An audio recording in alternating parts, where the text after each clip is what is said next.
John Boyd probando suerte en New York.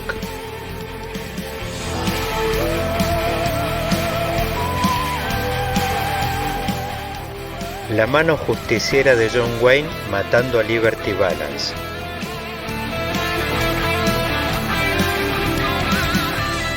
Clint Eastwood, Eli Wallace y Lee Van Cleef sacándose los ojos por un baúl de oro.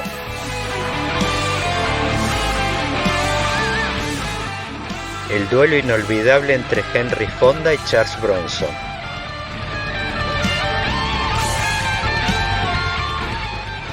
O simplemente el pantalón que usa a diario todo el mundo. Vaquero, un podcast de política.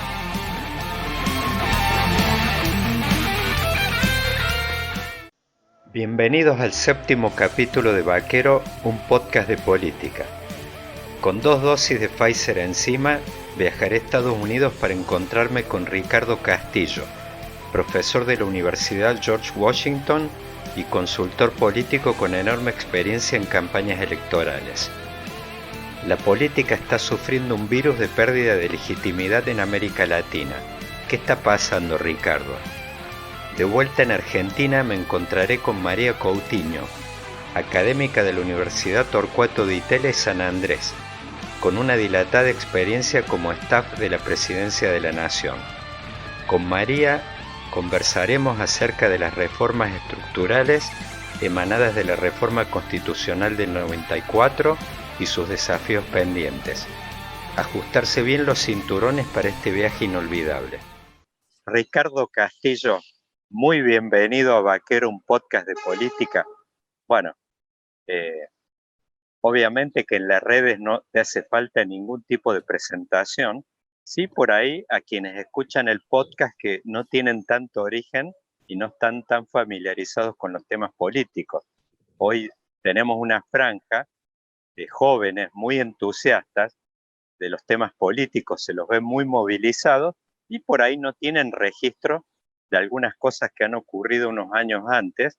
Y bueno, digo, para quien no te conoce, como uno de los antecedentes más importantes, el tema de que sos docente en una de las escuelas de política más importantes del mundo, la de la Universidad George Washington, especializándote en algunos temas en particular que son muy estratégicos e importantes en una campaña política, como después, bueno, vamos a conversar un poquito esto que le llaman grassroots, que es como, no sé en la traducción, como que es un trabajo al nivel del suelo, del pasto, una movilización de base, no sé si por ahí es la palabra, la traducción más adecuada.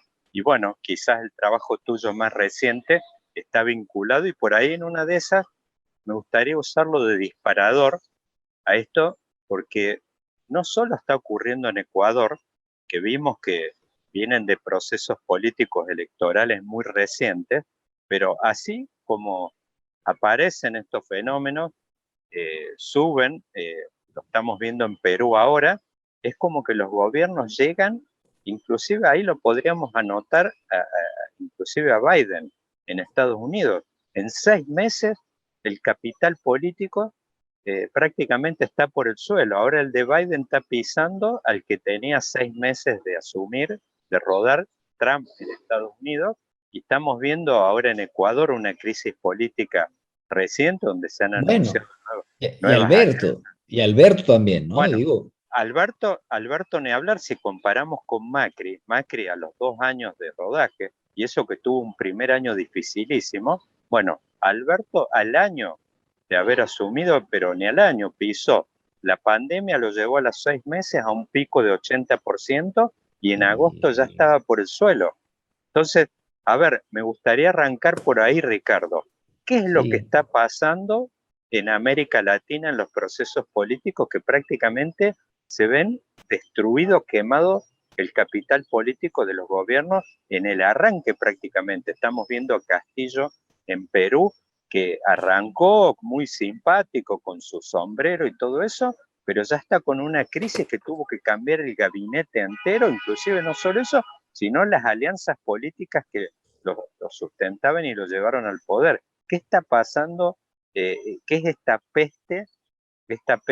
pandemia de popularidad, esta sangría que están sufriendo los oficialismos, Ricardo? Y de nuevo, muy bienvenido a Vaquero, un podcast de política. Muchas gracias, Daniel. Un gusto y de nuevo, espero que se siga ocurriendo esto de que me invites.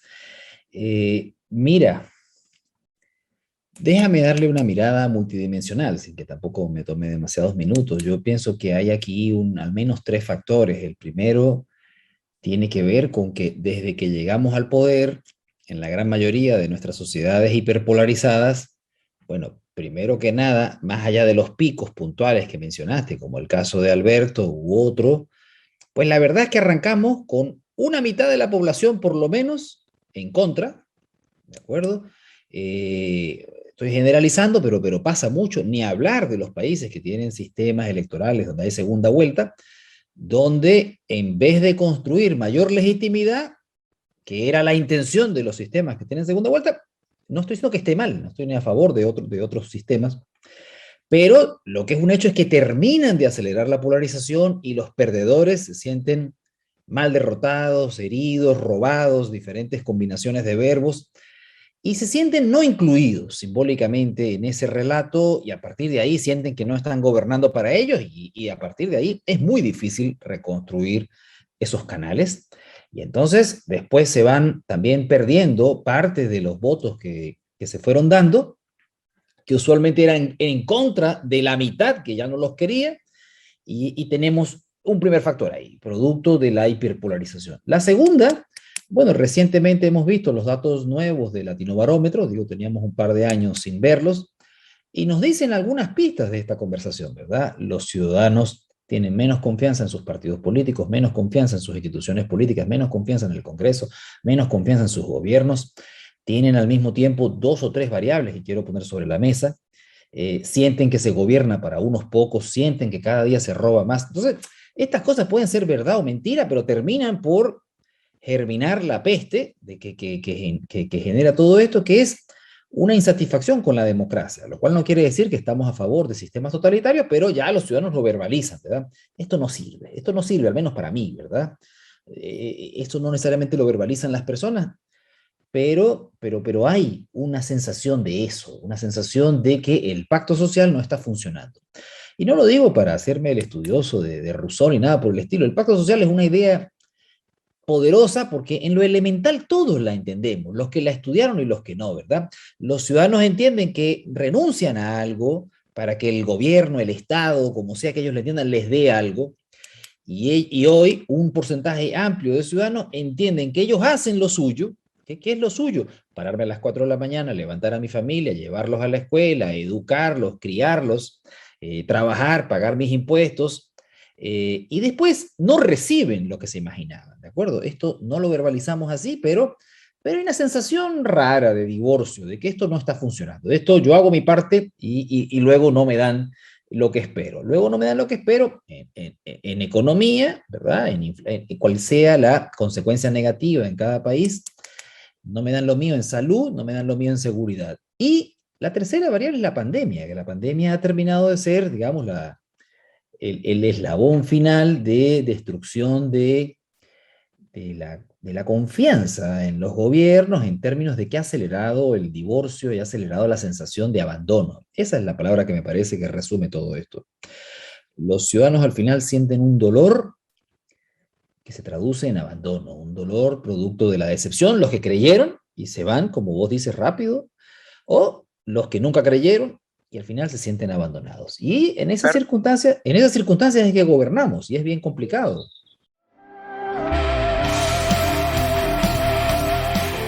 John Boyd probando suerte en New York.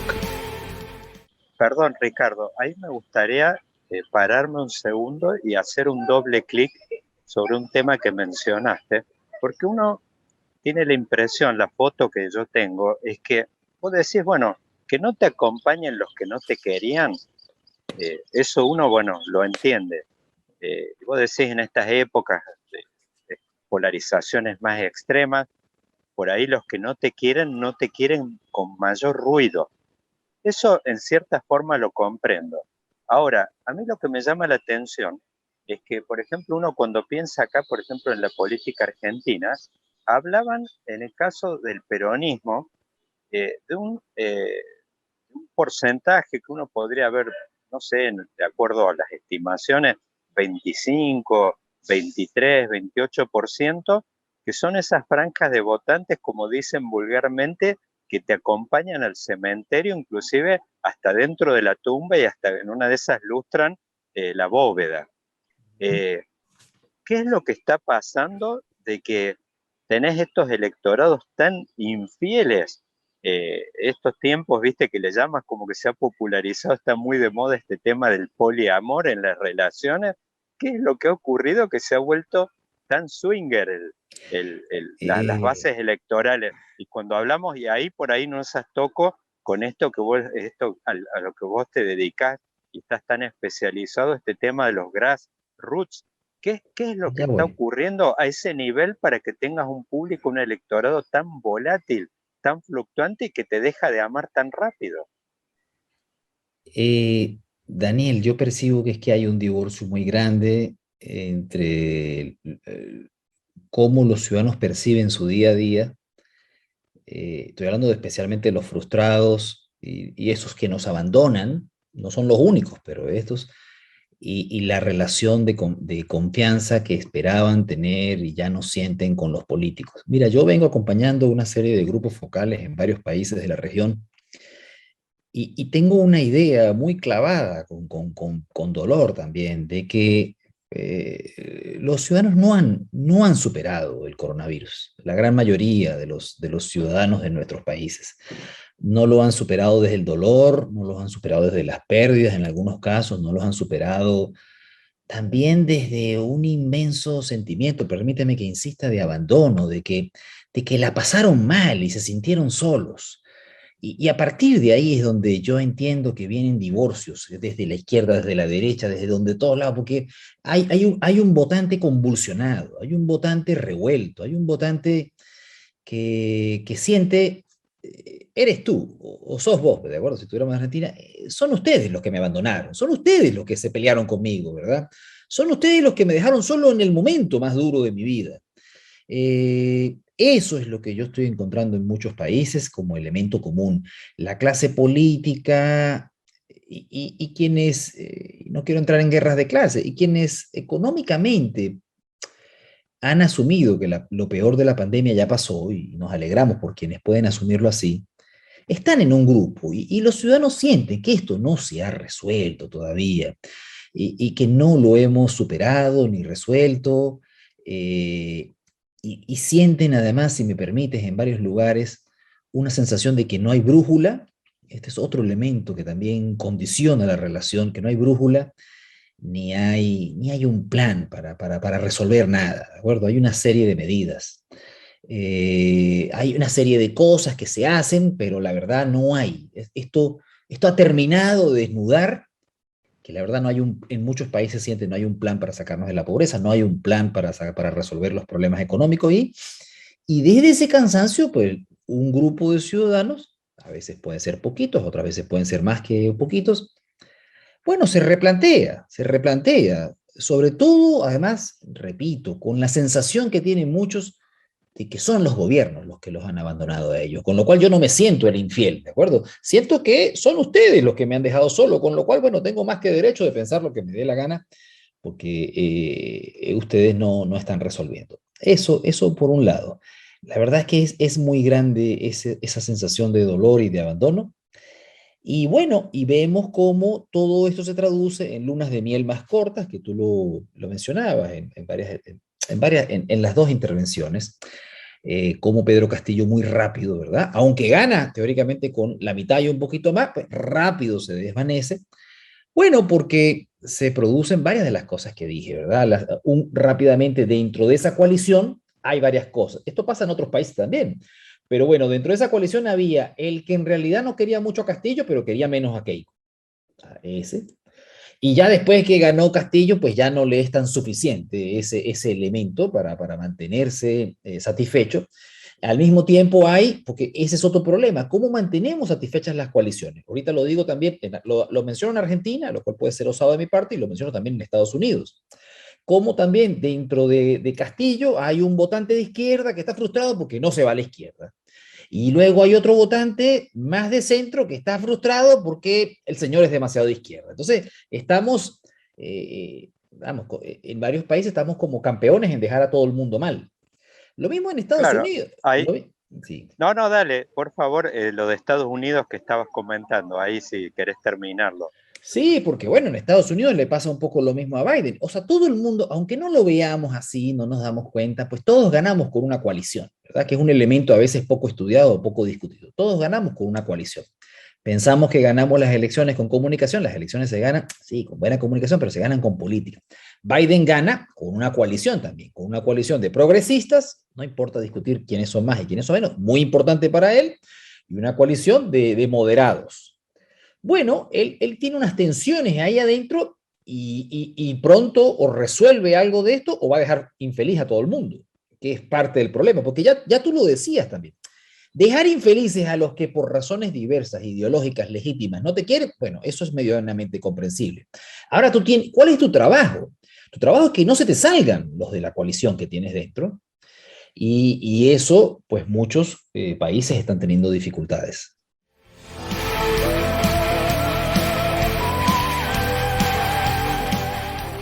La mano justiciera de John Wayne matando a Liberty Balance. Bueno, ahí me gustaría agarrarme de eso, obviamente estás muy conectado a lo que está ocurriendo en Argentina. Fíjate que el oficialismo acaba de tener la peor derrota desde 1983, o sea, en realidad justamente ha ocurrido eso, ha perdido parte de sus bases más fieles, tradicionales, en lugares, por ejemplo, bueno, acá en la ciudad de Buenos Aires puntualmente, por ejemplo, ha logrado penetrar la base típica que no suele acompañar a una fuerza como el PRO, la fuerza de Mauricio Macri, que es el sur más postergado de la ciudad de Buenos Aires, donde ha tenido muy buenos resultados electorales y ha pisado esta nueva fuerza de Javier Milei, desde nuevos, eh, obviamente, con un planteo, con otras banderas diferentes, pero es como algo en cierto aspecto, si bien el porcentaje total todavía uno no lo puede dar, o sea, en la ciudad de Buenos Sí, Aires ha habido terceras fuerzas que han tenido sí. inclusive 100, 200 mil votos más en el pasado que Milei. Lo que sí ha llamado la atención es que por ahí este espacio pisando, Está rascando de los estratos claro, populares. está rascando en lugares donde tradicionalmente no anidaban estas fuerzas con banderas de tipo liberal, que en una de esas eran de estos barrios más acomodados, Palermo, Recoleta, Belgrano, cosas de ese tipo. Pero me gustaría, antes de meternos por ahí, analizar este nuevo eje que va apareciendo, acá estas nuevas figuras, posarme un segundo en una palabra que vos mencionaste varias veces, Ricardo, que es abandono. La crisis del 2001, acá en Argentina, fue partera de nuevas fuerzas políticas. Eh, Ahí aparecieron tanto eh, el, el kirchnerismo como el macrismo, como dos fuerzas emergentes, por supuesto, que fueron continuadoras, de alguna forma tomaron la posta del viejo bipartidismo argentino entre peronismo y radicalismo. Pero ya te digo, el 2001 fue partero de nuevos espacios políticos. Con esto estamos hablando, y vos usaste una palabra clave ahí que es abandono. Podemos estar pensando de que la pandemia de alguna forma esté planteando nuevos paradigmas eh, políticos, ideológicos, y que de alguna forma, así como está planteando nuevos paradigmas, estemos un poco quizás en la antesala, o no en la antesala, sino que ya estemos metidos de lleno de que la pandemia de alguna forma sea partera de nuevas fuerzas políticas en Latinoamérica, dados estos temas que estabas comentando vos, que aparecen este tema, el fenómeno de las coaliciones, pero que no conforman ni siquiera a sus propias bases electorales. Da la idea que por ahí en una de esas este fenómeno puede ser pasajero y que estemos yendo a un fenómeno mucho más profundo aún en lo que viene por delante. Gracias. Mira, Me encantaría tener la osadía de poder responder una parte de la pregunta con absoluta claridad. Presiento, no lo sé, es la respuesta honesta. Presiento que sí, pero no lo sé. Lo que sí puedo responder con más en cuanto a si la pandemia va a generar una explosión de nuevas fuerzas políticas o las condiciones para ello.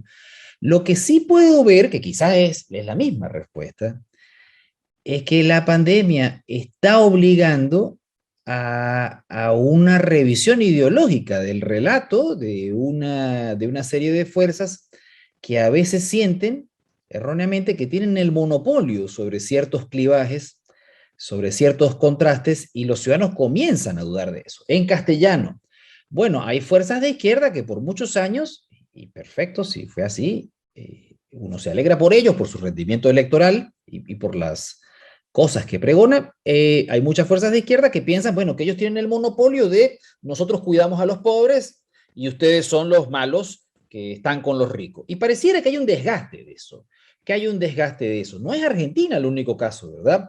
Donde ¿cuál es ahorita el villano favorito? Los planes. Es increíble, es interesantísimo esto, ¿verdad? Que los planes se han convertido en el villano del relato narrativo como la evidencia de que no hay ninguna intención real de sacar a la gente de la pobreza y no hay ningún plan. Y el problema es que sí hay un grupo de ciudadanos que esto les está entrando en la cabeza, ¿verdad? Entonces, yo creo que mi ley entra por varias razones. La primera es porque hay un hambre de escuchar otra cosa. Hay un hambre de escuchar otra cosa. Es como que hay gente que dice, mira, yo no sé si es eso, ¿verdad? Pero escuchemos otra cosa. Que es como que si tú y yo fuéramos familia. Mira que tenemos 20 años en la misma película y parece que no vamos para ningún lado, ¿no? Esto no necesariamente es nuevo, pero de nuevo, la pandemia es como que nos ha terminado de decir, ya, ¿qué más vamos a esperar, ¿verdad? Entonces, esto me parece que es una de las cosas que más tenemos que anotar, ¿verdad? El remesón que está habiendo sobre las batallas de relatos de buenos y malos, pobres y ricos, donde los ciudadanos están como desconfiando y moviendo un poco elásticamente quiénes son los buenos y quiénes son los malos, o quizás todos son malos, o no sé si todos son tan buenos, no sé si en verdad ustedes están tanto con los pobres, honestos contra corruptos, tampoco estoy muy seguro. Entonces, los contrastes tradicionales están como ahorita necesitan muchos asteriscos. Esto me parece que es una de las grandes cosas que hay que revisar. Y la segunda cosa que quiero poner sobre la mesa, que tiene que ver con lo, bueno, con lo que doy clases, que es este tema de la movilización, es que la movilización la entendemos, la asumimos inconscientemente muchas veces desde las organizaciones políticas. Pero lo que está sucediendo es que ante la crisis de representación, la movilización siempre ha sido así, pero cada día más se da desde los espacios donde la gente se siente contenida, ¿verdad? Y entonces yo no necesito ya que el partido me convoque a nada. Es más, es mucho mejor que muchas veces no sean los partidos los que me convocan, ¿verdad?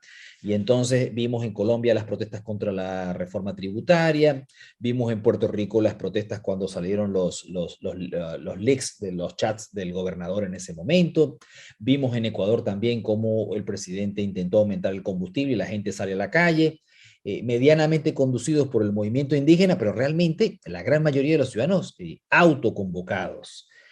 Y ahí yo creo que cada vez más vamos a tener que estudiar esto y entenderlo, porque estamos acostumbrados a un dibujo de instituciones, ¿verdad? De este partido y este partido. Y los ciudadanos no se sienten representados por ninguna de esas opciones en muchos casos y cada día más se van a movilizar desde la periferia, desde sus causas, desde la molestia, desde el momento, desde la coyuntura. Esto significa que estamos entrando en un juego cada día más complejo. Entonces, Ricardo, ahí por lo menos algo que ya podemos estar anotando, digo, en el haber de la pandemia, es el hecho de hacer crujir todas estas estructuras que uno de alguna forma puede decir son estructuras del siglo XX desenvolviéndose en el siglo XXI y con el agravante de que los agarró un viento de frente de este calibre como el de una pandemia, ¿no? Eh, yo ahí me gustaría, Ricardo, para no abusar de tu tiempo y No, además, no solo es eso, sino de que eh, es imposible de que con alguien con la riqueza, eh, el bagaje que vos tenés encima, es imposible que uno en una primera aproximación pueda sacar todo lo que hay para sacar, porque es mucho lo que hay. Entonces, creo que es hasta metodológico plantear de que es bueno que nos quedemos quizás con algunos pocos ejes primero y después seguramente vamos a ir agotando más temas en los próximos encuentros, pero me gustaría tocar un poquito. Justo ayer eh, pasé por un acto de estos que está haciendo unas clases al aire libre, Milei, y justamente, bueno, un poco me tocaba con esto que estabas diciendo, que son los lugares de donde vos activás a la gente. Y bueno, fíjate que esto es un poco la teatralización de un espacio universitario en el ámbito público, en una calle. Y bueno, y va la gente que por supuesto moviliza a él y algunos interesados ya lo estaban explorando en realidad. Otros, el gobernador ahora de la provincia, Axel Kicillof, estaba haciendo estas clases antes de las elecciones, como un año antes, como que hay muchos referentes políticos que están explorando este tema de llamar, de activar desde otro lugar. Es como que los partidos, me parece que hay como un consenso entre las distintas fuerzas políticas de que ya son estructuras, envases enviciados, agotados, como que ya no tienen mucho para dar. Y ahí Milei en particular, fíjate que una de las cosas que él hace es encuadrarse a nivel internacional, se referencia con los Bolsonaro, Trump. con Trump y todo esto, lo cual también lo hace entrar en un terreno que es como que a mí me da ganas de preguntarle, che, te referencias en Bolsonaro, míralo dónde está Bolsonaro ahora, porque cuando arrancó, arrancó también con todo ese contenido de la bronca, de los que están cansados de las estructuras tradicionales, pero da la idea como que lo están queriendo jubilar sus propios, los que están enfrente seguro, pero ya parte de sus propios adherentes, y como en el caso de Trump, se van quedando con una crema de 25 o 28 o 30%, pero que en un sistema de balotaje, en un sistema de doble vuelta, como el americano lo vimos, digo, como el brasilero, de los 50 puntos, y lo vimos en este caso en particular también Con con Trump. el sistema americano, que por supuesto es diferente, Sí, sí, pero como que pero tampoco le dio a Trump para quedarse en el poder. Así que es como que da la idea como que hay, aparecen a caballo de la insatisfacción, de la bronca, pero después la bronca se los arrastra a ellos mismos. bueno, pero también podemos decir, a ver, entiendo que quizás en algunos casos no les alcanza para ganar, pero también les da para cambiar la política, para mover los ejes de la conversación y también para algunos eso puede ser una victoria. Digo porque, no lo digo por ti, ¿verdad? Sino porque a veces algunos asumimos las victorias en blanco o negro y hay mucha gente que también puede decir, Vox está triunfando, está cambiando la conversación, ¿verdad? Y está dándole voz a unos no representados. O sea que eso también es una victoria, ¿verdad? Más allá. Perdón, Ricardo, hay que te corte. Quería recordar aquella frase de Margaret Thatcher cuando le preguntaron cuál era su mayor victoria, y ella dijo Tony Blair y el nuevo laborismo. Dice, yo justamente mi mayor éxito fue que nuestros contrincantes cambiaran la mentalidad. Claro. Eh, y dicho esto, quiero resaltar dos cosas rapidísimo de Milei. Una es el discurso de la casta, con lo cual, aunque cambian cosas y cambian actores, se retoman y se reciclan, no lo digo como algo negativo, elementos fundamentales de la narrativa. Vuelvo con esto en cuanto a la definición de villano. Y hoy el villano, ¿quiénes son? Los políticos, ¿verdad? Y los políticos, y en un punto dado, son todos. Y hay un grupo de ciudadanos que siente esto, que la bronca la traduce en esto. Entonces, Milei tiene varias cosas positivas. Esa es parte de la música que seduce al grupo que lo acompaña, que es irrelevante si es 5, 7, 8, 11 o 12 o 13 o 14 o lo que sea, ¿no? Luego, hoy me sorprendió porque yo te lo comenté antes, pero mi peluquero es del Salvador y me dice que le gusta mi ley. Me escuchó mientras me cortaba el cabello, me escuchó viendo ahí videos de política argentina y me dice, a mí el que me gusta es mi ley. Yo digo, ¿de dónde saca? Pero bueno, no estoy diciendo pero algo pasa con mi ley que genera un morbo como un actor diferente Ya veremos cuánto dura esa espuma, pero bueno, eso también es importante. Los ciudadanos, pienso que muchas veces cuando decimos que no creemos en nadie, realmente lo que estamos diciendo es que estoy hambriento de que aparezca otra cosa, ¿verdad? Que aparezca algo nuevo. Y ahí vamos con las formas. Tú lo mencionabas en tu pregunta, reflexión.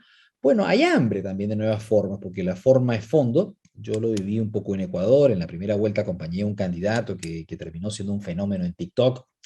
Y los jóvenes lo adoptaron, porque veían, asumían que si este señor hace cosas diferentes, no únicamente payasadas, hay también ahí un relato anclado de cambiar la política. En el caso de mi ejemplo de Ecuador, que se llamaba Javier Herbas, era escuchar, escuchar y acompañar a los jóvenes y todo, pero ojo, pero con disciplina, porque uno puede decir cosas negativas, pero también ve disciplina en las cosas que repite Milei, o sin comparar nada y guardando las distancias, o en mi caso, era que este señor todos los días hacía TikTok, pero todos los días se reunía con jóvenes también en plazas o terrazas, entonces los jóvenes de alguna manera decían, esto como que es de verdad, ¿no? Que este señor quiere con nosotros. Hay dos temas que nos quedan ahí, que los lanzo corriendo y los dejamos probablemente para otro día. Uno es el de la identidad, que probablemente es una de las grandes discusiones que debemos tener en la política, ¿verdad? ¿Qué es la identidad y bajo qué identidad estoy dispuesto a trabajar a participar de la política? Yo en mi abrebocas nada más digo de que muchas veces decimos que a la gente no le gusta la política y creo que realmente lo que no le gusta es participar de las estructuras políticas tradicionales, pero cuando encuentra una identidad diferente de algo que piensan o no que es política, pues se sienten contentos, ¿verdad? Entonces, esto es un ciudadano que probablemente ideológicamente es más cercano al Partido Demócrata, que dice que el Partido Demócrata es un desastre, pero después sale Black Lives Matter y sale a la plaza. Y eso es política también, definitivamente, ¿verdad? Solo que para esta persona es mejor participar desde ahí o desde el que lo hace desde la Asociación Nacional del Rifle. Y creo que es uno de los grandes temas que tenemos que estudiar mejor, porque yo encuentro que la gente sí quiere participar de la política, solamente tenemos que encontrar el ángulo correcto y la identidad correcta para que se sientan contenidos y no se sientan utilizados.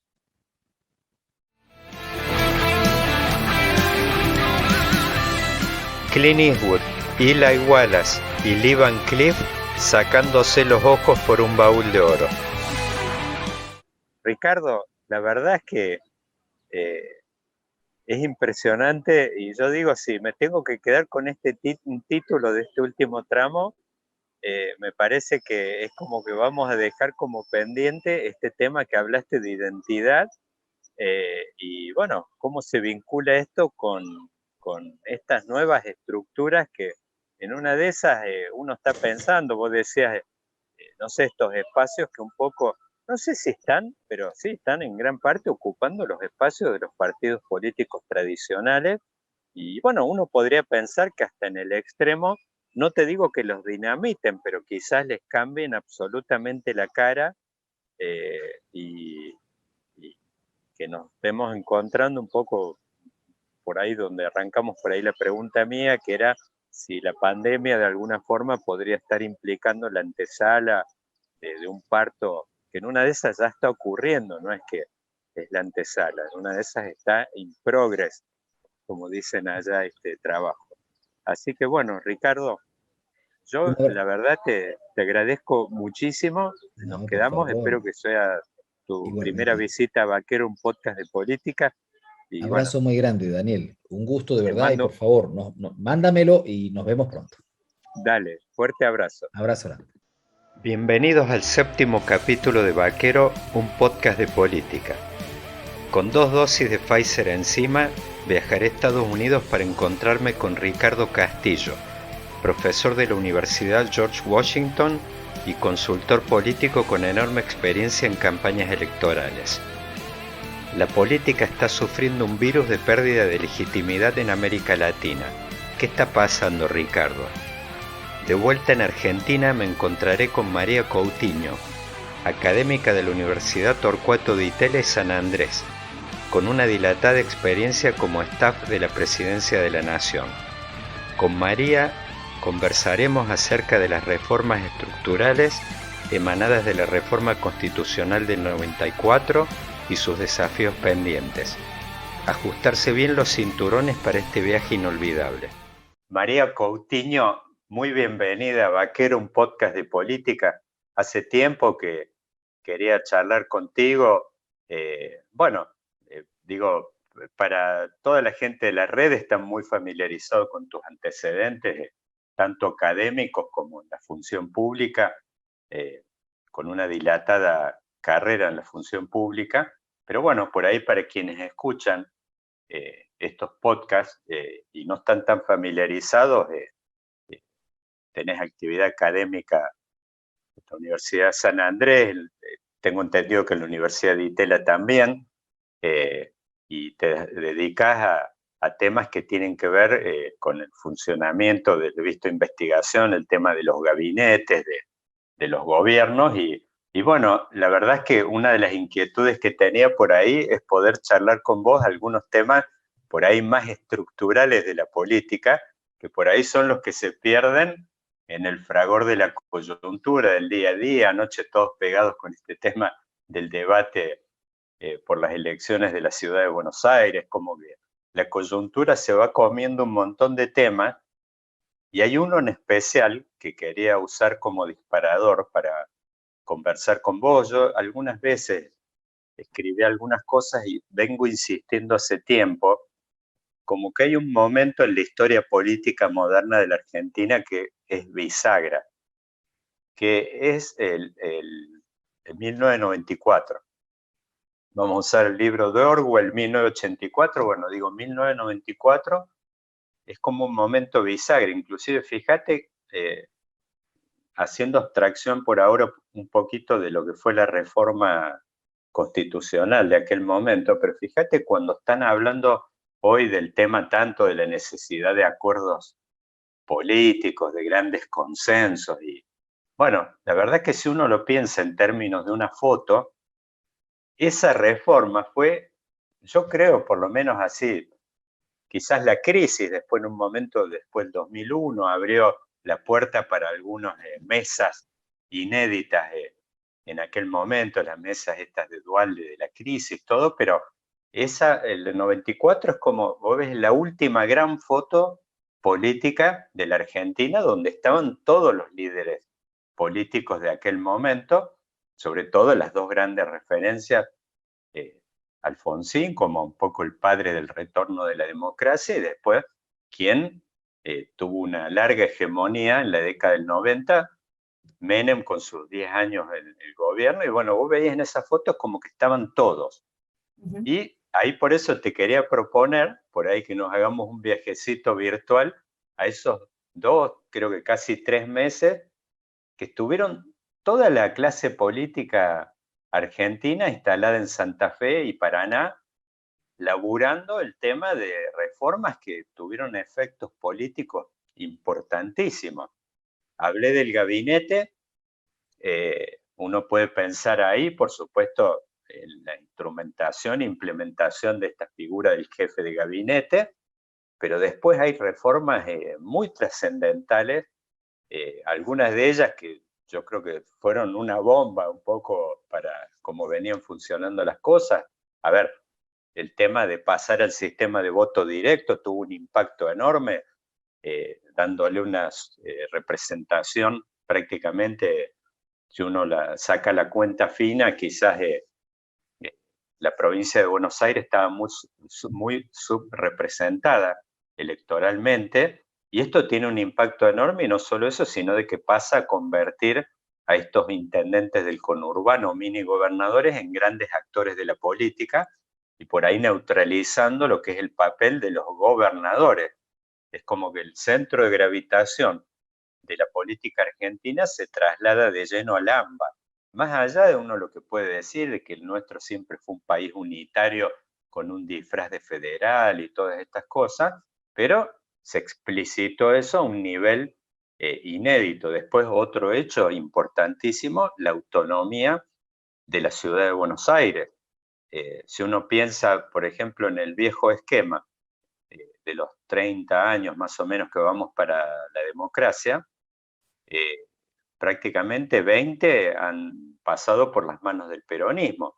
En el viejo sistema eso hubiese implicado que tanto en tiempos de Menem como de los Kirchner y ahora del Frente de Todos, los administradores o los intendentes de la Ciudad de Buenos Aires hubieran sido peronistas designados por el Poder Ejecutivo Nacional.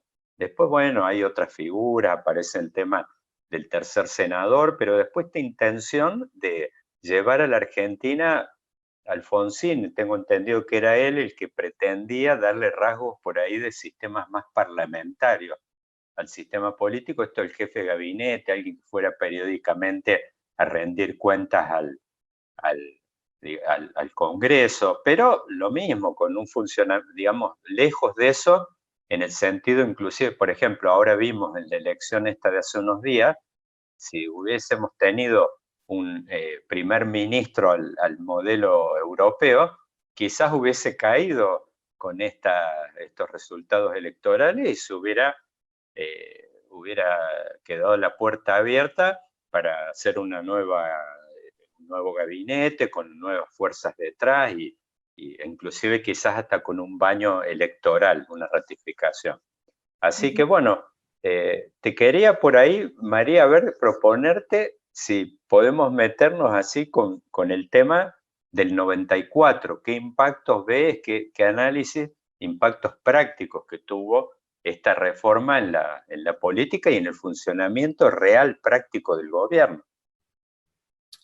Bueno, efectivamente, como decís, Daniel, la reforma del 94 fue un hecho inédito en cuanto al encuentro de la clase política. No solo estaban los dos grandes partidos representados, sino también las fuerzas que aparecían en ese entonces, como era el Frepaso, digamos, que era embrionario. Había dirigentes de todas las fuerzas, no solo de las principales, sino de las segundas, terceras fuerzas, que generó muchísima expectativa. Por supuesto, como bien dijiste, y no quiero entrar en eso porque tampoco es mi área digamos, de interés principal, pero sí generó muchas reformas que han tenido muchísimo impacto, como bien mencionaste el tema electoral, de la elección directa, como el tercer senador, como la autonomía de la Ciudad de Buenos Aires, cuyos efectos estamos viendo ahora, ¿no? Porque las reformas no tienen efectos inmediatos, sino que las reformas van teniendo impacto en el tiempo, mientras que se van consolidando los procesos y las instituciones que se reformaron. Pero a mí me gustaría poner el énfasis de alguna manera, en uno de los debates que hubo con respecto a la reforma del 94, que es si se acentuaba el presidencialismo o se morigeraba el presidencialismo, que era una de las expectativas de la reforma. Como recordamos, la reforma de alguna manera fue un trade-off entre el radicalismo y el peronismo en su momento con el presidente Menem, que lo que buscaba era su reelección, y el radicalismo que venía trabajando desde hacía mucho tiempo en reformas institucionales para que el presidencialismo, digamos, sufriera menos las crisis políticas y se suavizara de alguna manera. Muy influido esto por trabajos muy influyentes que vos seguramente conocés, como los trabajos de Linz, que de alguna manera reflejaban un clima de época sobre la opinión sobre el presidencialismo latinoamericano, en términos de que el presidencialismo estaba impugnado de alguna manera teóricamente como responsable de las crisis políticas que llevaban a las caídas de la democracia, digamos. Todo ese debate está muy influenciado por esos textos, esos debates de los años 80, fines de los 70, pero también estaba muy influenciado por la experiencia política concreta de América Latina, como era el caso de Fujimori y el propio Menem, con el supuesto de que había un uso y abuso de algunas herramientas unilaterales de los presidentes. Entonces, esas dos tendencias, digamos, la teórica y la empírica de la práctica política, convergieron en una opinión sobre la necesidad de moderar el presidencialismo argentino. Yo me temo que esas expectativas fueron frustradas de alguna manera en cuanto a que el sistema argentino no es menos presidencialista que antes de la reforma del 94.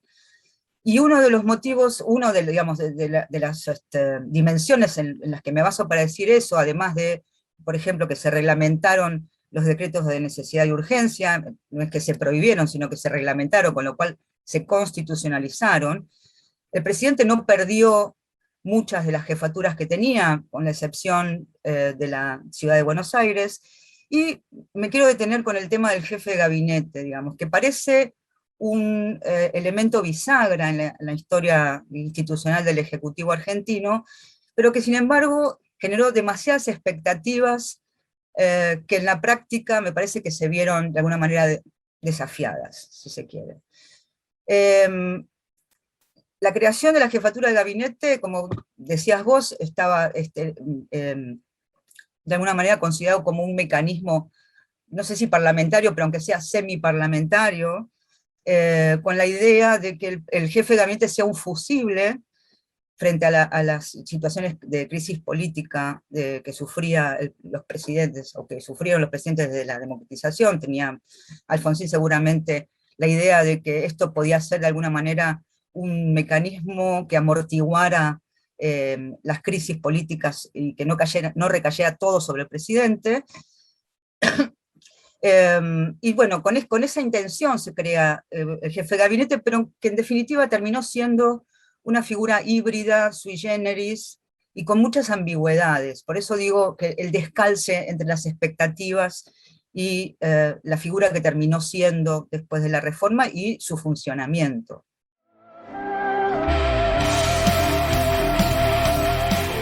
John Boyd probando suerte en New York. Ahí, perdón, María, digo, para posarnos un segundito acá en lo que dijiste. Claro, a ver, primero, el hecho de los 5 presidentes que se suceden a principios de los 2000, prácticamente en una semana, que recuerdo hasta disparó alguna broma en aquel momento de Arnold Schwarzenegger en Estados Unidos, que algún movilero de un programa de estos de la época de los 90 lo agarró, no me acuerdo, en una entrega de premios y le dijo que venía de Argentina, y Arnold le hizo una sonrisa, le dice, ah, sí, el país de los 5 presidentes. Con lo cual, la verdad es que, bueno, digo, lo cito a esto porque un poco como la realidad que terminó, lo que decías vos, la expectativa de decir que las crisis no recayeran sobre la institución presidencial, es como que la realidad nuestra se obstinó en desmentirlo. Eso por un lado. Pero después por el otro, más allá, justo anoche mencionaban en un programa, justo cuando estaban hablando de que si el presidente iba a tener un vocero ahora, y justo estaban revisando los nombres de las vocerías que hubo en todo el periodo democrático, y justo en ese momento pensaba yo en los jefes de gabinete. La verdad es que, así como uno dice los presidentes, la verdad es que en todo el periodo democrático no aparece ninguna figura de un jefe de gabinete que vos pudieras decir alguien que usó eso de garrocha para proyectarse a, la, digamos, más arriba, salvo, por supuesto, quizás caso que tenemos hoy, Alberto Fernández, un poco es como que viene a desmentir esta historia, que bueno, por ahí uno podría quizás analizarlo un poquito más en detalle, en qué medida la institución o la figura esta fue la que posibilitó esto, o si simplemente fue una cuestión de azar no muy vinculada a la institución, a la capacidad de la institución en sí. Pero yo digo, haciendo abstracción de los nombres, justo ayer analizaba en una charla con un economista, que es la difícil convivencia que han tenido los presidentes en Argentina con los ministros de Economía exitosos. Dos en particular, que es más, los dos más exitosos se convirtieron en candidatos a presidente ambos. Inclusive hay uno que todavía está jugando quizás un poquito ya más en segundo plano, pero da la impresión de que las cosas pasaron a nivel de fierro o de cargo o de traje. Los ministros de Economía han sido mucho más importantes que los jefes de gabinete, ¿no? Sí, a ver, cuando yo te decía que la jefatura de gabinete tiene ciertas características híbridas y ambiguas, eso se traslada indefectiblemente a la gestión. Porque, por ejemplo, digamos, si bien la Constitución le otorga alguna preeminencia, porque de hecho es el único ministro que tiene sus funciones definidas en la Constitución Nacional, en realidad no es el jefe de los ministros. El jefe de los ministros sigue siendo el presidente, porque el que nombra y remueve a los ministros es el presidente.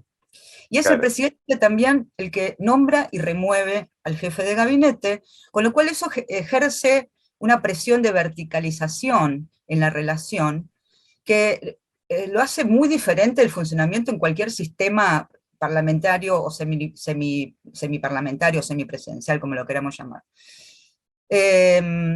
Las funciones que le asigna la Constitución al jefe de gabinete, algunas son relevantes, digamos, por ejemplo, la de ejecutar el presupuesto o la de hacer recaudar las rentas de la nación, que entre paréntesis nunca se cumplió, salvo porque las rentas todavía están dependiendo del Ministerio de Economía, por ejemplo.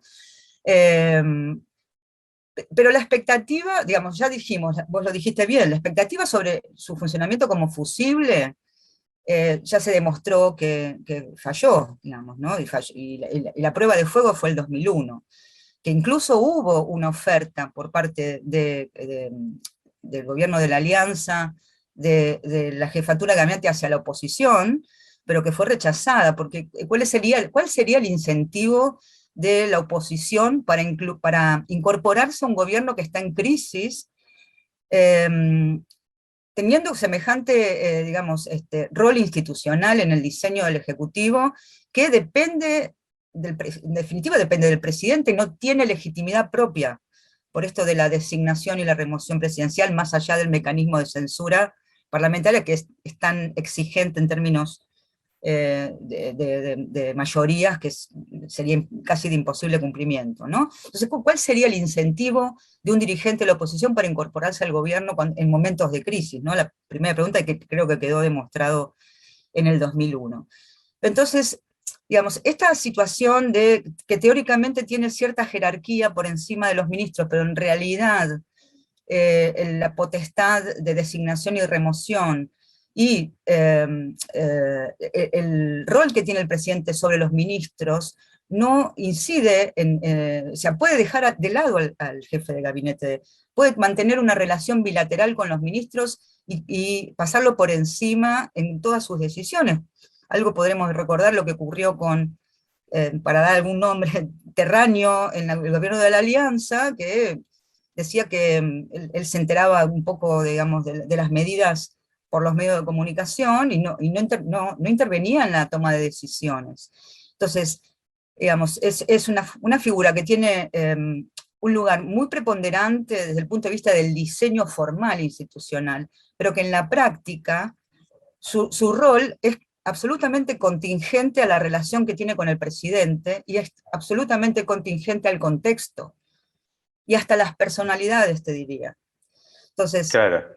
cuando vemos al jefe de gabinete exitosos, hay que pensar cómo lo medimos eso, ¿no? Que sería un ejercicio interesante, pensar cómo medir el éxito de una gestión de un jefe de gabinete. En general son jefes de gabinete que han tenido relaciones de mucha lealtad y confianza con los presidentes. Por eso yo siempre me pregunto cómo hace un jefe de gabinete que no tenga la confianza del presidente para poder ejercer bien ese rol, ¿no? Entonces hay mucha contingencia en el desempeño del jefe de gabinete. El primer jefe de gabinete, un poco para conversar con vos sobre el tema de los superministros de Economía, ¿no? Que fue Eduardo Bauzá, también de alguna manera era un contrapeso Claro. al super papel que tenía Cavallo en el gabinete, porque era un superministro, efectivamente, ¿no? La mano justiciera de John Wayne matando a Liberty Balance.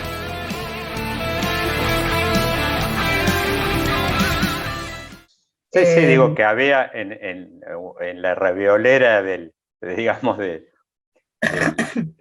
gobierno, Cavallo prácticamente, imagínate, acaparaba hoy lo que es Ministerio de, no sé, Infraestructura, el de Agricultura, Todo. un pedazo de lo que es hoy el Ministerio de Trabajo, o sea, era una acaparación de poder inédita, de donde realmente por la firma de él pasaban muchas cosas y bueno, era él contra el resto del gobierno prácticamente.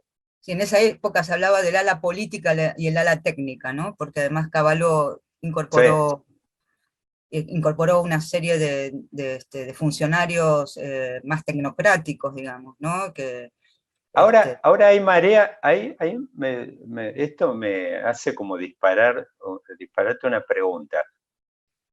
Toda esa acumulación de poder, obviamente que tiene una historia y que es bastante hija a ver, las grandes crisis como que abren la puerta a las concentraciones de poder. Eh, la crisis de esta concentración de poder de Cabal, obviamente que tiene que ver con un ciclo que abrió la hiperinflación del 89 y toda la crisis previa que hubo desde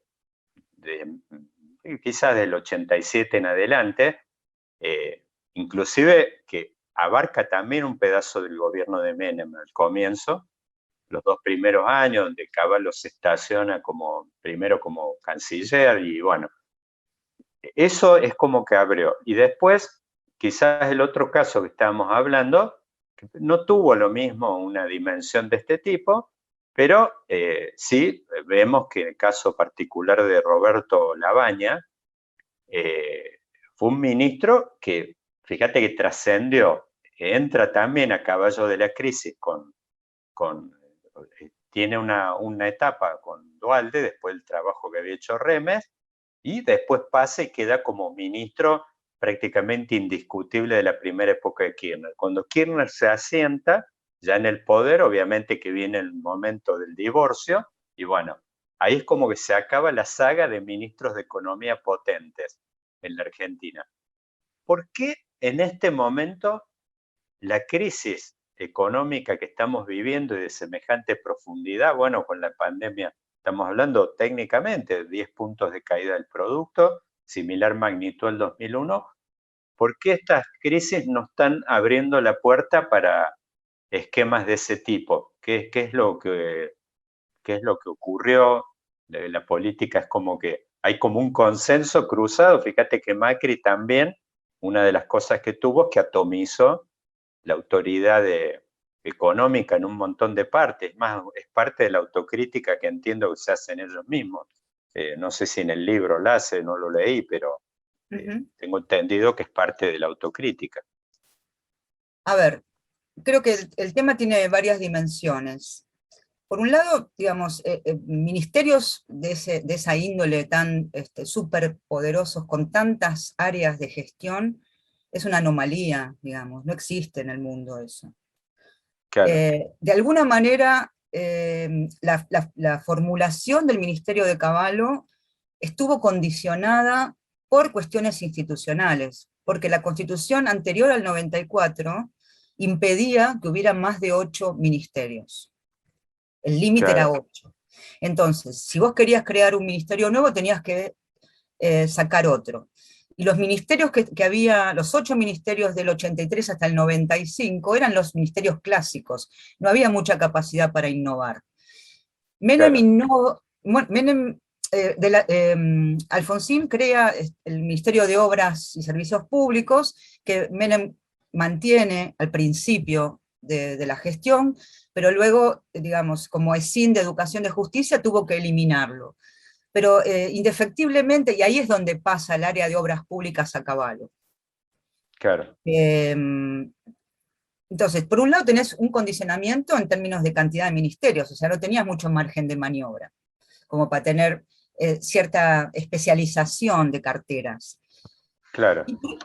Y yo creo que, digamos, el ejemplo de Cavallo, de alguna manera, es una alerta para presidencias posteriores, el peligro de la concentración de tantas áreas, ¿no? Y creo que además para la gestión no necesariamente eso es beneficioso o puede resultar de alguna manera mejor para la gestión. Sí, vos lo que estás sugiriendo ahí que respondió más a una realidad política que a digamos, a un diseño que vos decís, en una de esas es óptimo concentrar poder desde el punto de vista de la efectividad de la gestión. O sea, era más, respondía a una realidad que era de lucha y de puja política. De alguna manera yo creo que Kirchner, que le da, que hereda a Lavagna como ministro, pero que el diseño institucional lo modifica porque Duhalde había creado un ministerio de la producción, le había sacado al área de economía la parte de producción y la parte de infraestructura también, pero Kirchner crea otro superministerio, que eso es interesante, que es el de planificación federal. Claro, sí, sí. Entonces, por un lado, concentró las áreas de producción, o sea, agricultura, industria, etcétera, en manos de Lavagna, en manos del Ministerio de Economía y Producción, pero le creó una contraparte que manejaba todo el área no solo de infraestructura, sino de energía, de minería, de comunicaciones, de vivienda, que también se convierte en otro monstruo. Digamos, Sí, quizás, a ver, uno debería, la verdad que es un tema, claro, se menciona poco, abriste una linda puerta, que en realidad es el último superministro que tuvo la Argentina, que se menciona poco, pero tenía esas cualidades. Yo me acuerdo, no había en aquella época, nosotros obviamente muy de lejanos más desde el lado de la provincia, pero prácticamente ese ministerio, particularmente debido, eran como contraparte a casi todos los temas que tenía, que eran sustanciales, que tenían que ver con que llegaran obras, ya te digo, de obras importantes, tenían que ver, no sé, estas represas en el sur, cosas de ese tipo, todo. pero también tenía que ver hasta con el cordón cuneta de los intendentes del interior, o la fibra óptica de las provincias, o las antenas Todo. no sé, de la televisión digital, todo pasaba por ahí. Todos los fierros, digamos, Los fierros. todos los Sí, fierros estaban ahí. Y efectivamente es el último superministerio. La tendencia desde que Cristina se para, le saca transporte a partir de la tragedia de Once, claro. la tendencia, en realidad, en el gabinete en general, es a una mayor especialización. Hoy tenemos como digamos, salvo el periodo del 2018, cuando Macri reduce los ministerios a la mitad por la crisis financiera y económica del 2018, pero los ministerios han ido pasando desde el 2008, 2009, de 12 a hoy 21, o sea, se duplicaron. Y el área económica ha quedado circunscripta básicamente a la hacienda y las finanzas públicas, como suele Sí, ser los sí, ministerios en general del mundo. afuera. Cuando vos vas, no sé, en algunas oportunidades me acuerdo haber ido a Suecia, a algunos países que íbamos por temas de reformas puntuales, más vinculadas a lo tributario. Recuerdo, sí, el perfil ya te digo, es como una secretaría de Hacienda, una unidad súper especializada, y donde había, me acuerdo en el caso de Suecia, era una oficina, tipo una oficina de presupuesto, y son, ya te digo, un equipo, un staff de 100 técnicos, y prácticamente donde cada uno se va con un bolsito a la tarde a su casa en el tren, no tienen mayor, ¿viste? Es una tarea súper técnica, especializada. No tienen cero perfil político. Entonces, digamos, para mí la respuesta de un superministerio para abordar una crisis que aborde todos los temas que, digamos, porque con el criterio que economía puede agarrar, tiene, digamos, una transversalidad temática en todas las cuestiones, a mí no me parece que la dinámica de las políticas públicas ya requiere cierta especialización, y de hecho es la tendencia en el mundo, ya sean sistemas, sacando Estados Unidos, digamos, que es bastante estable la conformación del gabinete, pero en los sistemas parlamentarios hay una tendencia a la atomización, a la especialización, y mucho también en la organización de espacios transversales, que cruzan distintas políticas públicas y que cruzan distintos ministerios, como podría ser, por ejemplo, el tema ambiente, o el tema género, o el tema, no sé, desarrollo territorial, etc. Ahora, esta tendencia al crecimiento de los gabinetes, que es una tendencia, te diría, global, en todos los estudios que hay sobre gabinetes comparados de tamaño, en cuanto a tamaño, que es toda una dimensión que se estudia sobre gabinetes, la contraparte, la contracara de esa especialización y esa atomización es la coordinación. Y ahí volvemos de nuevo al tema del jefe de gabinete. Porque algo que no, en lo cual no pusimos demasiado énfasis en la conversación es, digamos, que quizás una de las dimensiones más esperadas y que tienen más expectativas en términos de gestión pública es su capacidad de coordinación y de planificación estratégica, y de llevar a cabo su agenda de gobierno. Y yo diría que es uno de los ámbitos o una de las dimensiones en la que menos se ha desarrollado la jefatura de gabinete. O sea, la contraparte de una superespecialización es un espacio de coordinación. Porque Sí, claro. el presidente no puede entablar relaciones bilaterales con 21 ministros y estar a cargo de toda la gestión tan especializada. Entonces, creo, si hay un desafío que todavía mantiene la jefatura de gabinete de ministros como espacio institucional en el diseño del Ejecutivo, es el de propender a la planificación estratégica, al seguimiento y evaluación de políticas públicas, a la coordinación de políticas públicas. Y creo que Eso, todavía esto está... Clint Eastwood, Eli Wallace y Lee Van Cleef sacándose los ojos por un baúl de oro. Bueno, ahí sería darle algún Está por verse. contenido, ¿no? Sería darle algún contenido a lo que se creó, que nosotros con una vieja tradición que tengo entendido que abarca de los primeros tiempos de la organización de la República, hemos creado bancos inclusive donde se hacía el edificio y no estaba el banco. Entonces, una larga tradición nuestra, se remonta a varias instituciones. Y digo, en este caso, ¿a qué pensás que respondió eso? Responde a por ahí a presidentes que en una de esas sienten, en una de esas cierta celos, diría, de perder control de los violines de la gestión en manos de una figura extraña como el jefe de gabinete, que vos decís no tiene, como está creada, no tiene, está a tiro de la lapicera del presidente, no tiene sustento político propio, inclusive su designación ni siquiera pasa por el Congreso, como pasa hay veces en los directores, no sé, del Banco Central u otros, hasta la AFIP, entiendo que hasta lo tienen que ratificar, no sé, bueno, pero ¿pasa por ahí, por eso, o simplemente es como que ha sido un vicio más en una de esas a consecuencia de que como vos vivís en Argentina en crisis permanentes,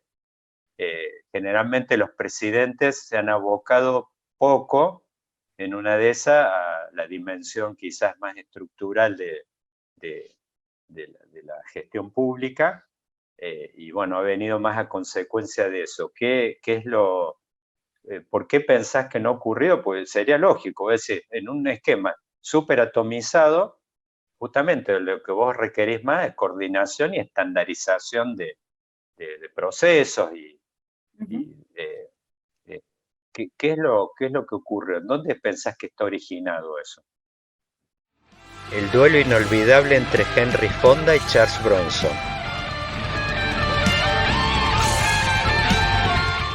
Mirá, en los 80, la palabra clave era la planificación, ¿no? Se usaba mucho eso.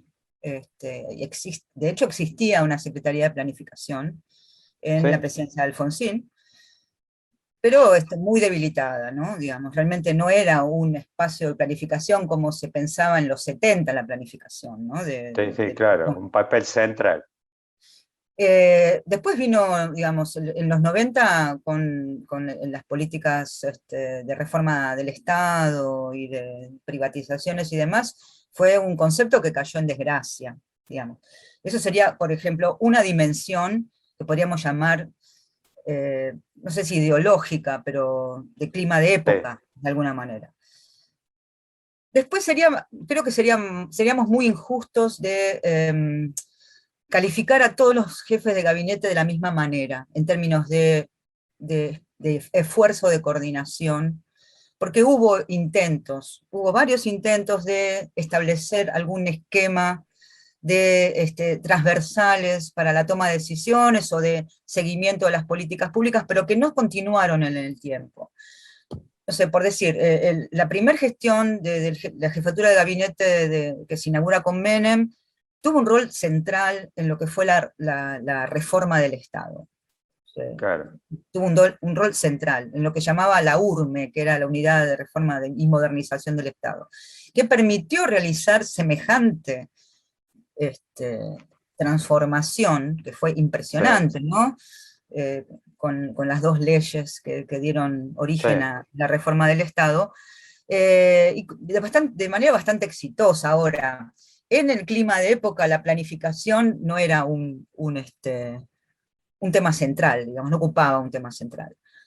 Y después, digamos, entiendo también que, por ejemplo, el gobierno de Macri había generado una innovación institucional muy, muy interesante, digamos, no terminó siendo frustrada porque los eliminó en el 2018, pero había generado 2 vicejefaturas de gabinete Claro que eh, ahí, que y se es más, dividían, claro. que era inclusive con origen en alguien que hoy, pues justamente si había algo, es más, los propios funcionarios de esos eran prácticamente reproducían y de alguien que dicen hoy, no sé si tiene carisma, pero es un monstruo en la gestión. O sea, tenía origen ahí, que quizás uno podría pensar, vos decís, es más, ahí realmente jugaban de locales, donde mejor les tenía que ir, supuestamente, digo, en el tema de lo que era una reforma a los Ahí, procedimientos. claro, claro. Ahí hubo una intención, digamos, de la jefatura de gabinete de alguna manera generar mesas transversales por temas y demás, pero que bueno, no se llegó a institucionalizar. Y yo creo que uno de los problemas que han tenido los distintos jefes de gabinete cuando intentaron algunos mecanismos ya sea de planificación estratégica, ya sea de generación de agenda de gobierno y seguimiento de los objetivos de gobierno y demás, es que no se institucionalizaron. Hubo varias experiencias de generación de semáforos, de cuadros de mando, etcétera, pero que nunca perduraron en el tiempo. A ver, ¿por qué no perduraron? Bueno, las explicaciones pueden ser múltiples. Una explicación podría ser digamos, la poca estabilidad de los jefes de gabinete a lo largo del tiempo y de la poca estabilidad de la burocracia de la jefatura de gabinete también, hace que quizás no se puedan institucionalizar ciertas prácticas, podría ser una explicación. Otra explicación posible es lo que vos mencionabas, tiene que ver con los estilos del presidente. El presidente no le quiere dar la llave de la gestión a un jefe de gabinete. Sí, es Pero que estamos digamos, hablando, la verdad es que cuando uno analiza, escucho lo que estás diciendo, a mí es como que se me viene a la cabeza que prácticamente, no sé, es lo que en una empresa quizás vos le llamás el CEO, y es un tipo que te digo, es como que hasta que requiere, te diría, un plazo de trabajo a 10 años vista y con un perfil realmente técnico en serio, ¿no? Estas cosas que hay veces, viste, nosotros decimos técnico nada más porque en una de esas tiene una facha y se pone un traje. Digo, con un perfil técnico y alguien abocado y donde vos ves, viste, esas cosas, yo lo he visto en algunos viajes, mucho trabajo a Europa, vos por ahí vas a almorzar y vos te das cuenta rápidamente quién es el político y quién es el técnico. Los diferencias, pero muchísimo. Hay uno con el que vos hablas fluido de temas de gestión y vos te das cuenta, es alguien que es un sujeto sin ningún tipo de pretensión de búsqueda, no está disputando intendencia, o sea, no está jugando a dos bandas de ninguna manera. Te diría que hasta uno podría pensar, soñando un poco, que hasta podría ser un sujeto que sea alguien transversal a las fuerzas políticas y que por ahí labure para dos gobiernos de distinto color político por la continuidad y las características que requiere el cargo. o simplemente el pantalón que usa a diario todo el mundo? Sí, quizás el jefe de gabinete, que tiene un perfil también muy político, no necesariamente tendría que ser una persona técnica, neutral o tecnocrática, pero sí, digamos, de alguna manera, alguna instancia institucionalizada por debajo del jefe de gabinete, con niveles técnicos que persistan en estos roles, para mí, subejecutados de la jefatura de gabinete, que Claro, tiene que ver con el monitoreo, la evaluación, la planificación, etcétera. Eso también nos lleva a un tema que podemos estar hablando días sobre el tema de la burocracia argentina, ¿no? También, que ahí sí, tenemos, claro, y que la jefatura esto también es interesante, la jefatura de gabinete tiene competencia sobre el tema del servicio civil y de la administración del Estado. La ha tenido siempre, con la excepción de la gestión de Macri cuando se creó un Ministerio de Modernización, ¿no? claro, Pero, digamos, también es una pregunta a hacerse por qué la gestión del empleo público, la gestión de las cuestiones estatales, no adquieren volumen ni importancia y no logramos tener una burocracia, digamos, más o menos permanente, con criterios meritocráticos y sostenibles en el tiempo, claro. que puedan llevar a cabo estas tareas que son a mediano plazo, no pueden estar sometidas a la dinámica política de un jefe de gabinete que a lo mejor dura 6 meses, ¿no? Claro, claro. Sí, yo pienso, no sé, me acuerdo de una oportunidad en Estados Unidos, recuerdo en los 90, el caso de Al Gore, me acuerdo que como vice de Clinton había impulsado un montón de reformas, que no me acuerdo bien cuál era el nombre, era una reforma a nivel del funcionamiento de la burocracia de gobierno, donde realmente había llegado, se habían impulsado un montón de reformas en el funcionamiento práctico de las áreas del Estado y había llegado a todas las agencias públicas, una cosa de ese tipo. Yo digo, a ver, María, obviamente no podemos agotar, esta es una primera charla, tu visita a Vaquero, un podcast de política, que es por ahí tirarte la última pregunta. Eh, a ver, si uno piensa en términos del envase y el contenido, ¿qué a la luz de esto, ya estamos hablando 94, ¿no? Vamos rumbo quizás a las 3 décadas de estas reformas, instauración de estas reformas. ¿En qué medida requieren, vos decís, es como que el traje en algunos aspectos se avanzaron en cosas que no sirven, que habría que sacarlas directamente? ¿O en qué medida uno dice se trata de dotarlas de contenido más que de reformas estructurales? A la luz de esto, que yo calculo que realmente merecería que en el año 2024 haya una instancia de un gran debate, una revisión de las 3 décadas de cómo corrió todo esto. ¿Qué se te ocurre a nivel de, habría que revisar el traje, el envase, o simplemente quizás avanzar más en la instrumentación de contenidos? ¿Habría cosas que directamente hay que desecharlas, cambiarlas? ¿Qué es lo que se te ocurre? Yo creo que hay que avanzar y darle contenido, digamos. No me parece que haya que hacer una revisión de esa reforma. Porque de hecho, digamos, la institucionalidad argentina en la dinámica política todavía es deudora de muchas de las reformas que se hicieron, como por ejemplo el tema de la ley de coparticipación. Sí, claro, O sea, todavía no o sea, los procesos institucionales no son de corto plazo, y las dinámicas institucionales no son de corto plazo, llevan tiempo. Fíjate lo que llevó a ser efectiva la autonomía de la Ciudad de Buenos Aires. Bueno, sí, había cláusulas transitorias que se fueron, a partir de acuerdos y demás, se fueron llevando a cabo. O sea, quizás nos estamos tomando demasiado tiempo con algunas cosas como la ley de coparticipación, ¿no? Pero yo creo que la jefatura volviendo a la jefatura de gabinete, creo que desde el punto de vista del diseño del ejecutivo, que es lo que yo estudio, eh, tiene potencialidad como para dotarla de más densidad. en términos institucionales. Después yo no veo cosas que haya que ir para atrás. A mí no me parece que hacer cada 20, 30 años una revisión Claro. del marco constitucional, me parece que más o menos... Sí, Clint Eastwood, Eli Wallace y Lee Van Cleef sacándose los ojos por un baúl de oro. Se trata de hacer que las cosas funcionen, digamos, claro. En definitiva. Y aparte que el país lo pide a gritos, que funcionen. Pero sí, más que hacer una revisión, bueno, no sé, es una opinión muy personal, digamos. Y tampoco soy constitucionalista, y tampoco puedo mirar para adelante desde el punto de vista digamos, de la dinámica política, en qué vamos a estar discutiendo en el 2024, no lo sé. Pero me parece que hay que reforzar.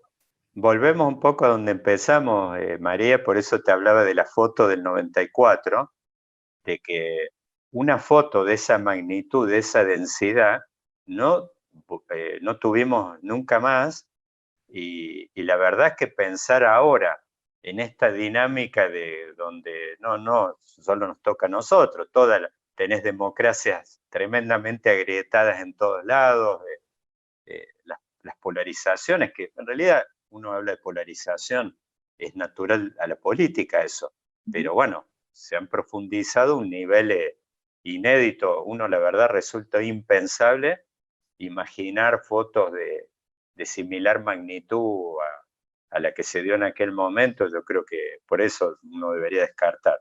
Bueno, María, te agradezco mucho tu visita a Vaquero. Bueno, espero que la próxima podamos hacer un doble clic sobre alguno de estos temas. Dale, Daniel, muchísimas gracias, un gusto estar acá. Fuerte abrazo.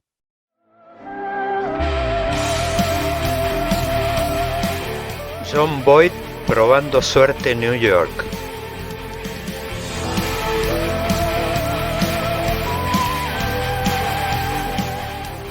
La mano justiciera de John Wayne matando a Liberty Balance.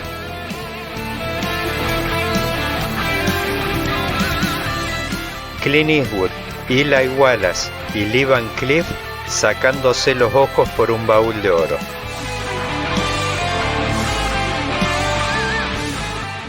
El duelo inolvidable entre Henry Fonda y Charles Bronson.